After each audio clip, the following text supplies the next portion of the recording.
I'm not sure I've seen a better example of the sort of continued scorn the Democrats have for everyday Americans than what was exhibited last night on Mehdi Hasan's show. He was joined on the air by the execrable congresswoman from Minnesota, Ilhan Omar. Here she is explaining that Americans are just stupid. These people are just idiots. I really, I'm at the point where it's become really hard to have an intellectual debate with any of these people because the level of stupidity that they are displaying every single day is frankly embarrassing, not just in Congress, but as Americans. And the fact that these people are allowed to say just the most ridiculous things tells you that the dumbing of the United States has arrived, because how else do we get a Trump presidency again? Yeah, it must be the stupidity. It can't be that you guys chose every wrong position as possible to take in American politics, and now the American... Wait a second, you need to see this, because what just happened on live television is the kind of moment that stops you in your tracks. I watched this clip twice and still could not believe what I was hearing: a sitting member of Congress openly taking shots at the American people and then getting called out in real time.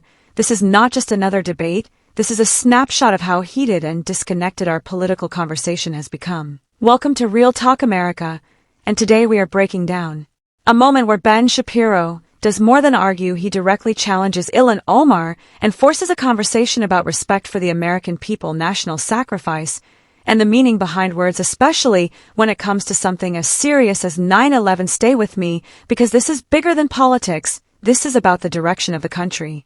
Ilhan Omar. It's so difficult. People noticed that Ilhan Omar hates Jews, and then they said it. They noticed that she equated the United States and the Taliban, and then they pointed that out. By the time you're getting to like 6, 7, 8, 9 anti-Semitic statements, people start to go, hey, maybe we shouldn't give this person the benefit of the doubt. It was a week in which there were many days ending in Y, and because it was a week in which there were many days ending in Y, one of those days undoubtedly would feature Ilhan Omar saying something anti-Semitic and or anti-American, because that's what Ilhan Omar does for a living. The representative from Minnesota is very often anti-American in her rhetoric. She is frequently anti-Semitic in her rhetoric, and she receives essentially zero blowback from the Democratic. What is up, Patriots? Now using a new tactic against Donald Trump and the GOP. So after the president dinged the freshman rep in a tweet over her insensitive comments about 9/11, the freshman rep said that the mere criticism of her was akin to the incitement of violence. The media echo chamber, of course, was quick to highlight her concerns. The freshman congresswoman says she has seen an increase in direct threats against her life after President Trump tweeted a video mixing footage of the congresswoman, who is Muslim, giving a recent speech with footage of the 9/11 attacks. Joining me now is Ben Shapiro, the Daily Wire's editor-in-chief and author of the brand new book, The Right Side of History, which is fantastic. Ben, now, this isn't about free speech. This is about downplaying one of the darkest days in our nation's history. Your take?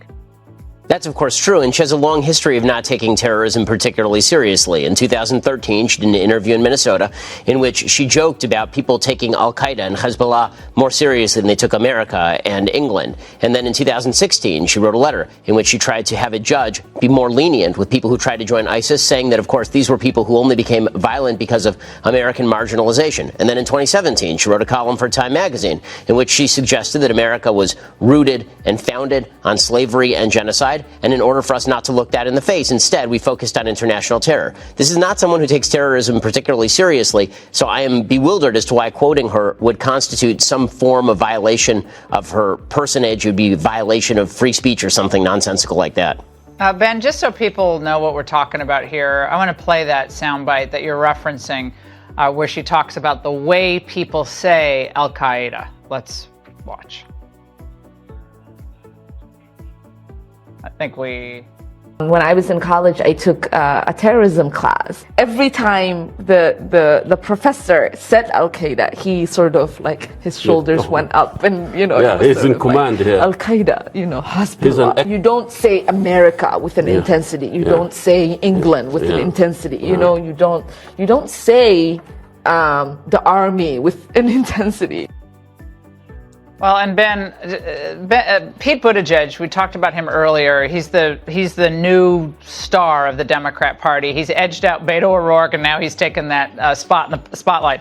He talked today about the consequences of otherizing people like her. I thought you'd love this. Let's watch. One of the worst things that's happening right now is otherizing people. And if we're wondering whether this has real-world consequences, look no further than what happened not long ago in New Zealand. And yes, by the way, the president demonizing Representative Omar is part of this. It's dangerous and it's got to stop. Otherizing, Ben.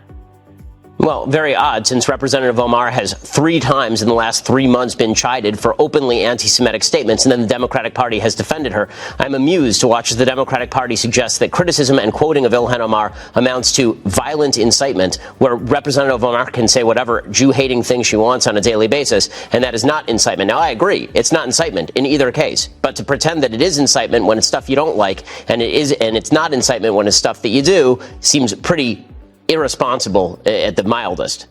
Ben, thank you so much. Here is the context you need to understand why this moment exploded the way it did. This all goes back to ongoing controversy surrounding Ilhan Omar and her comments on America terrorism and national identity comments that many Americans felt crossed a line, especially when referencing 9/11, a day that still carries deep emotional weight for millions of people, including families who lost loved ones and those who served in the aftermath. When President Trump brought that footage back into the spotlight, it reignited a firestorm, but things escalated even further when Ilhan Omar suggested that debating many Americans had become difficult and implied their choices reflected a decline in the country. Many heard that not as analysis, but as outright dismissal of everyday citizens. That is where Ben Shapiro stepped in and shifted the conversation. He did not just respond, he reframed the issue, reminding viewers that 9/11 is not abstract history, it is a defining national tragedy, and when leaders speak casually about it, people notice. He went further, arguing that when elected officials talk down to the very people who put them in office, it breaks trust at the core of representative government. This is why the moment resonated far beyond one debate clip. It tapped into something deeper: frustration, distrust, and a growing sense that political leaders are losing touch with the people they represent. This was not just pushback, it was a direct challenge about accountability, respect, and what leadership is supposed to look like in America.